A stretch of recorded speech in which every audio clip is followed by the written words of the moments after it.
तो दोस्तों आज हम फिर से आपके लिए लेकर आए हैं देश दुनिया की सभी ताजा बड़ी खबरें। फटाफट एक एक कर विस्तार से आपको बताएंगे, तो वीडियो को अंत तक जरूर देखें। दोस्तों वीडियो बनाने में हमें काफी मेहनत लगी है, तो हमारी वीडियो को लाइक जरूर कर दें। दोस्तों पहली बड़ी खबर में आपको बताएंगे जो बिग ब्रेकिंग न्यूज सामने निकल कर आ रही है कि इलाहाबाद हाई कोर्ट से योगी सरकार को तगड़ा झटका। इलाहाबाद हाई कोर्ट ने डॉक्टर कफील खान को तुरंत रिहा करने का दिया आदेश। योगी सरकार के मंसूबों पर फिरा पानी। इस बीच अगली बड़ी खबर में आपको बताएंगे कि जेल में बंद मुसलमानों की संख्या को लेकर असदुद्दीन ओवैसी ने मोदी पर बोला जोरदार हमला। कहा मुसलमानों के साथ मोदी सरकार के आने के बाद किया जा रहा है अन्याय और इसके सबूत हैं जेल में मुसलमानों की संख्या। इसी बीच अगली बड़ी खबर में आपको बताएंगे जो बिग ब्रेकिंग न्यूज सामने निकल कर आ रही है कि मोदी सरकार की फिर बड़ी मुश्किलें।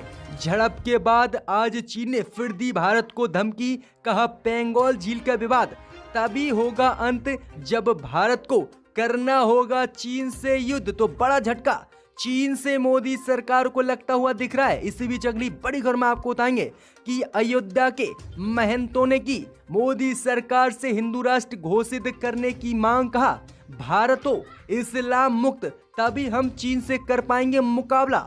इस खबर को विस्तार से आपको बताएंगे। इसी बीच बड़ी खबर अगली बड़ी खबर में आपको बताएंगे कि दिग्विजय सिंह ने ईवीएम को लेकर मोदी सरकार पर लगाए गंभीर आरोप। कहा 2024 में अगर ईवीएम से हुआ चुनाव तो चुनाव होगा आखिरी, क्योंकि बीजेपी ईवीएम के जरिए कर रही है बड़ी धांधलेबाजी और जीत रही है चुनाव। इसे रोका जाना चाहिए, बड़ी मांग कर दी है दिग्विजय सिंह ने। इस बीच अगली बड़ी खबर में आपको बताएंगे कि चीनी भारत में घुसपैठ को लेकर मोदी सरकार पर भड़के उनके ही मंत्री सुब्रमण्यम स्वामी।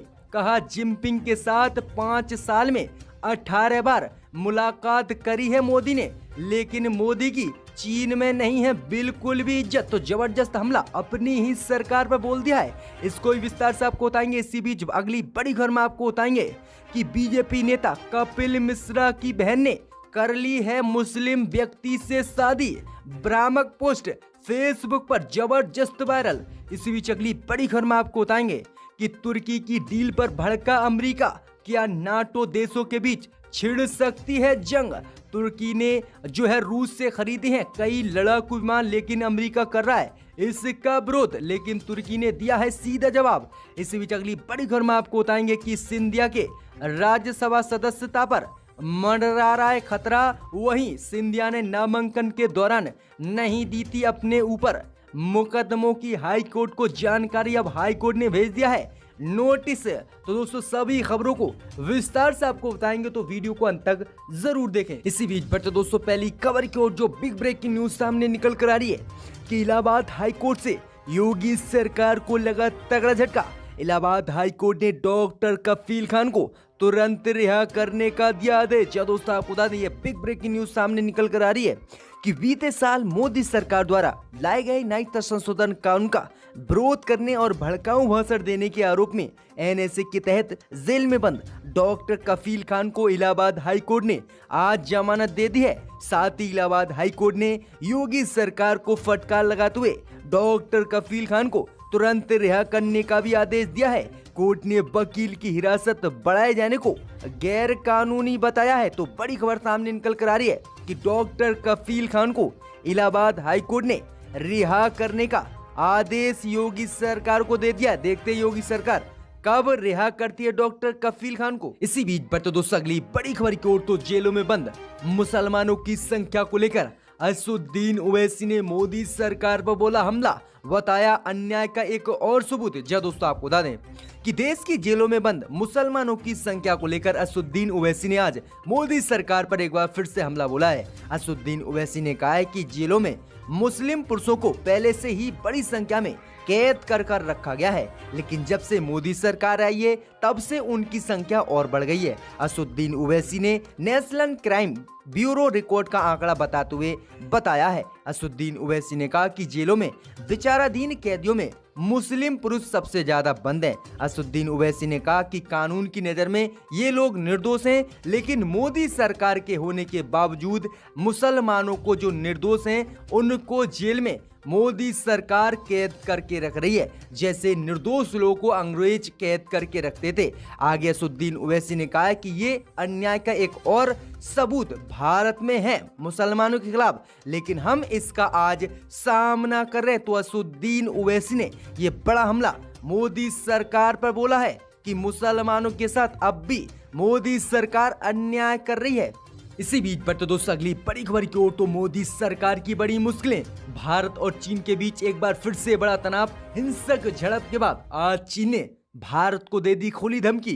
कहा पेंगोल झील का विवाद का तभी होगा अंत जब भारत को करना होगा चीन से युद्ध और होगी भारत की हार। जी दोस्तों, आपको बता दें ये बड़ी खबर सामने निकल कर आ रही है कि जून के महीने से 29 और 30 अगस्त की रात एक बार फिर से चीन के सैनिकों ने भारतीय सीमा में दाखिल होने की कोशिश की, लेकिन इस बीच भारत और चीन की सेना आमने सामने आ गई और चीन की भारत के क्षेत्र में घुसपैठ को नाकाम कर दिया। अब इसी से तिलमिलाए चीन ने भारत को खुली धमकी युद्ध की दे दी है। जी दोस्तों, आपको बता दें कि चीन के सरकारी अखबार ग्लोबल टाइम्स के संपादक में कहा गया है कि भारत चीन की टक्कर में नहीं है, और अखबार के संपादक हुंग सिंजिंग ने ट्वीट कर सीधे दावा किया है कि पेंगोल झील का विवाद का अंत तभी होगा जब भारत की हार होगी, और भारत को अगर इस विवाद को सुलझाना है तो चीन से जंग करना पड़ेगा। तो सीधा इशारा चीन का भारत से जंग करने का है, और इसीलिए चीन लगातार पिछले दिनों से भारत के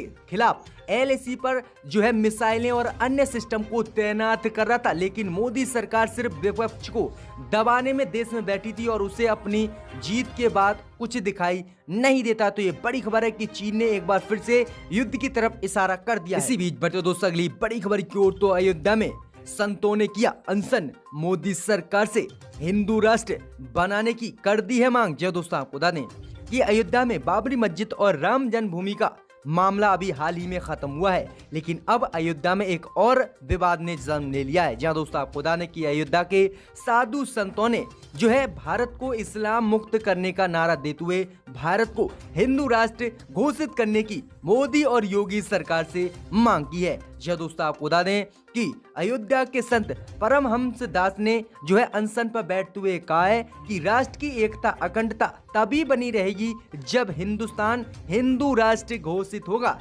इसके लिए वह 12 अक्टूबर से आमरण अनशन भी शुरू करेंगे पूरे देश में।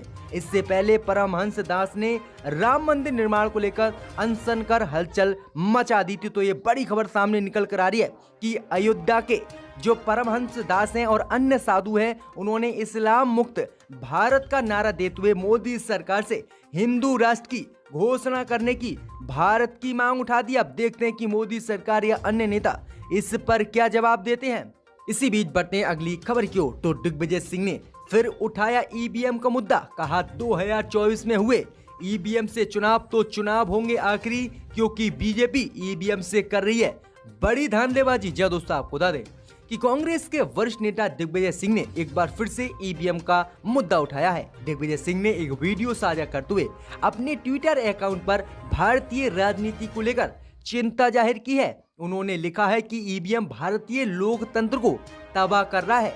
टेक्नोलॉजी के माध्यम से संसदीय चुनावों में बड़े पैमाने पर बीजेपी द्वारा ईवीएम से धांधली की जा रही है और चुनावों को जीता जा रहा है। उन्होंने कहा है आगे कि अगर 2024 के भारतीय राजनीति का अंतिम चुनाव होगा, अगर हमने 2024 में बैलेट पेपर से चुनाव नहीं करवाए तो 2024 बीजेपी और देश की जनता के लिए अंतिम चुनाव होगा और फिर बीजेपी बिना चुनाव कराए जीत जाया करेगी, क्योंकि इससे बड़े रूप में धांधलेबाजी हो रही है। तो ये बड़ा बयान उन्होंने दिया है। अब देखते हैं कि बीजेपी इस पर क्या जवाब देती है। इसी बीच बढ़ते दोस्तों अगली बड़ी खबर की ओर, तो भारत में चीनी घुसपैठ को लेकर अपनी ही मोदी सरकार पर भड़के बीजेपी सांसद सुब्रमण्यम स्वामी। कहा जिनपिंग के साथ मोदी ने की 18 बार मुलाकात, लेकिन मोदी की नहीं, चीन में बिल्कुल इज्जत। जहाँ दोस्तों आपको बता दें कि भारत और चीन के बीच पूर्वी लद्दाख में एक बार फिर से ताजा झड़प होने की खबर कल सामने आई थी, जिसके बाद अब मोदी सरकार पर विपक्ष तथा उनके ही नेता सवाल उठाने लगे हैं। वहीं आपको बता दें कि अब बीजेपी नेता सुब्रमण्यम स्वामी ने चीन की घुसपैठ को लेकर अपनी ही सरकार पर सवाल किए हैं। जी दोस्तों, आपको बता दें कि भाजपा नेता सुब्रमण्यम स्वामी ने ट्वीट कर लिखा कि चीन ने भारत के लिए फैसला कर लिया कि वह बिना युद्ध के भारत से पीछे नहीं हटेगा। वहीं आगे उन्होंने कहा कि दुख है कि सरकार को इसका बिल्कुल एहसास नहीं है और सरकार देश की जनता से फिर भी झूठ बोल रही है। आगे सुब्रमण्यम स्वामी ने कहा कि हमें चीन को लेकर फैसला करना चाहिए, कठोर बनना चाहिए। वहीं आगे उन्होंने कहा कि मोदी 5 साल में शी जिनपिंग के साथ 18 बार बैठी और उनसे 18 बार मुलाकात की और 18 बार उनके साथ चाय पी, लेकिन आज कोई भी चीनी भारतीय नेताओं की कद्र नहीं करता है। यहाँ तक कि प्रधानमंत्री मोदी की तक कद्र नहीं करता है और प्रधानमंत्री मोदी की भी चीन में कोई इज्जत नहीं करता है। तो ये बड़ा हमला अपनी ही सरकार पर चीन मुद्दे को लेकर सुब्रमण्यम स्वामी ने बोला है। इसी बीच बढ़ते हैं अगली खबर की ओर। तो बीजेपी नेता कपिल मिश्रा की बहन ने की मुस्लिम व्यक्ति से शादी, भ्रामक पोस्ट फेसबुक पर जबरदस्त वायरल। जब दोस्तों आपको बता दें कि फरवरी में उत्तर पूर्वी दिल्ली में भड़की सांप्रदायिक हिंसा को लेकर बीजेपी नेता कपिल मिश्रा कई लोगों के निशाने पर आए थे और कई लोगों ने कपिल मिश्रा पर आरोप लगाया था कि उनके भड़काऊ भाषण देने के बाद ही दिल्ली में हिंसा फैली। अब कपिल मिश्रा और उनकी बहन को लेकर फेसबुक और सोशल मीडिया पर एक पोस्ट वायरल है। पोस्ट में एक तस्वीर के जरिए दावा किया जा रहा है कि कपिल मिश्रा की बहन ने शहजाद अली नाम के मुस्लिम व्यक्ति से शादी कर ली है। तस्वीर में एक लड़का और लड़की को भी शादी के कपड़ों में देखा जा सकता है, लेकिन हम आपको इसकी सच्चाई बताएं, ये पोस्ट बिल्कुल फेक है। जिस शादी की तस्वीर शेयर की जा रही है वो तस्वीर 2016 में कर्नाटक की एक शादी की है और इस तस्वीर में दिख रहे लड़की लड़के का नाम है असिता और शकील, लेकिन जो तस्वीर इस पोस्ट के द्वारा वायरल की जा रही है वो गलत है और इसी पोस्ट में लिखा जा रहा है कि दिल्ली में हिंदू मुसलमान के बीच दंगे कराने वाले कपिल मिश्रा की बहन ने शहजाद अली से शादी कर ली है, जो बिल्कुल गलत है और ये झूठी पोस्ट वायरल की जा रही है। इसी बीच बढ़ते दोस्तों अगली बड़ी खबर की ओर। तो जल्दी बड़े पैमाने पर देश की संपत्ति को बेचने की तैयारी में मोदी सरकार, जल्द देगी नए संकेत। वहीं मोदी सरकार के मंत्री ने कहा कि सरकार को ना एयरपोर्ट चलाने चाहिए और ना एयरलाइंस। जी दोस्तों आपको बता दें कि हवाई अड्डों को बेचने को लेकर चल रही बहस के बीच केंद्र की मोदी सरकार ने संकेत दिए हैं कि आने वाले समय में जो भी सरकारी संपत्ति देश में बची हुई है उन्हें बहुत जल्दी बेच दिया जाएगा। केंद्रीय नागरिक उड्डयन मंत्री हरदीप सिंह पुरी ने भी रविवार को एक बड़ा बयान दिया है। उन्होंने कहा कि सरकार को एयरपोर्ट और एयरलाइंस भारत में नहीं चलानी चाहिए और इनको बेच देना चाहिए। इसके साथ ही उन्होंने सरकारी विमान कंपनी एयर इंडिया के इसी साल बेचने की भी उम्मीद जताई है। पुरी की ये टिप्पणी ऐसे समय में आई है जब केरल सरकार ने तिरुवनंतपुरम हवाई अड्डे का बेचने का मोदी सरकार का विरोध किया है। तो अब खबर सामने निकल कर आ रही कि मोदी सरकार जल्दी देश की जितनी सरकारी संपत्ति रह गई है उन्हें बेचेगी। इसी बीच बढ़ते दोस्तों अगली बड़ी खबर की ओर। तो तुर्की की डील पर भड़का अमेरिका, नाटो के बीच छिड़ सकती है चीन के बाद जंग। जी दोस्तों आपको बता दें कि कोरोना महामारी के बीच लगभग सारे ही देश खुद को सैन्य मोर्चों पर मजबूत करने में जुट गए हैं। हाल ही में तुर्की ने भी एक हथियार की बड़ी डील के बाद रूस से एक और डील की बात की है। असल में अमेरिका की लगातार आपत्ति के बाद तुर्की ने रूस से S-400 मिसाइल सिस्टम खरीदने का फैसला किया। इसकी आपूर्ति के बाद अब वो सुकोई Su-57 लड़ाकू विमानों की खरीद करना चाहता है, लेकिन तुर्की के इस कदम को अमेरिका ने विरोध किया है और अमेरिका ने सीधी चेतावनी दी है कि वह तुर्की पर प्रतिबंध लगाएगा। लेकिन आपको बता दें तुर्की ने इसको नजरअंदाज करते हुए अपनी बहस जारी रखी है। तो ऐसा लगता है कि नाटो के 29 देशों के बीच जंग छिड़ सकती है।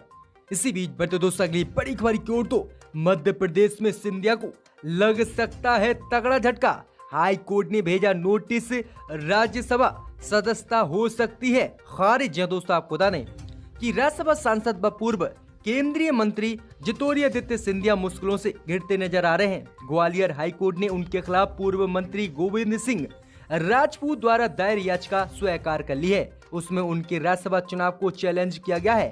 पूर्व मंत्री गोविंद सिंह ने अपनी याचिका में कहा है कि नामांकन भरते समय सिंधिया ने अपने ऊपर दर्ज मामलों की जानकारी छुपाई थी। दरअसल पूर्व मंत्री और कांग्रेस विधायक गोविंद सिंह ने हाईकोर्ट में सांसद सिंधिया के खिलाफ याचिका दाखिल की है और कहा कि इनके खिलाफ कई मामले दर्ज हैं, लेकिन इसकी चुनाव आयोग को ज्योतिरादित्य सिंधिया ने जानकारी नहीं दी थी, जिसके बाद इनका निर्वाचन रद्द हो सकता है, यानी राज्यसभा रद्द हो सकती है इनकी सीट। तो ये काफी बड़ा झटका लग सकता है सिंधिया को।